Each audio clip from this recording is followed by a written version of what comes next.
ఏదైతే 6 అంశాలు ఉన్నాయో దానికి సంబంధించి జియో 46 పైన ఆల్రెడీ ఏదైతే సబ్ కమిటీ వేసి క్యాబినెట్ సబ్ కమిటీ వేసి చర్చలు జరపడం జరుగుతుంది.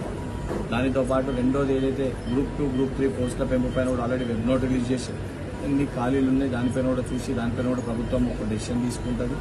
దానితో పాటు ఆల్రెడీ ఏదైతే 3 లక్షల మంది విద్యార్థులకు ఏదైతే టెట్ వేయాలని చెప్పి ప్రధానంగా డిమాండ్ పెట్టారో దానిపైన కూడా జియో రిలీజ్ చేసి టెట్ కూడా అవకాశం కల్పించడం జరిగింది.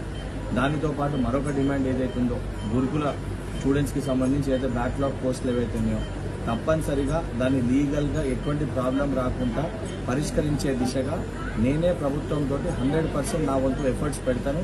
దానికి లీగల్గా కాంప్లికేషన్స్ ఏమున్నా చర్చలు జరిపి ఏ రకంగా పరిష్కరించగలుగుతామో ప్రభుత్వం సంబంధించిన అధికారులతో మాట్లాడి సమస్యను పరిష్కరించుకుంటాం. దానికి 100% నేనే ముందుండి ఆ సమస్య పరిష్కారానికి నేను మిమ్మల్ని తీసుకొని వెళ్ళి మాట్లాడతాను. అదే చర్చలు జరిగి ఏ రకంగా పరిష్కరించగలుగుతాం ఆ రకంగా సమస్యను పరిష్కరించుకుందాం.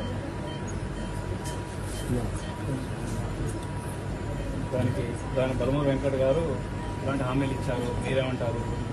ఎమ్మెల్సీ బల్మూరి వెంకట్ గారి హామీల మేరకు ఈ యొక్క వెంటనే 6 డిమాండ్ల పైన చర్చలు జరిపి సమస్య పరిష్కారం కనుగొంటామని చెప్తున్నారు. కాబట్టి ఎమ్మెల్సీ గౌరవంతో ప్రభుత్వంతో చర్చలు పరిష్కరిస్తున్న నమ్మకంతో అమ్మను ఒక నిమిషం బయటకు రా అమ్మ. మీరు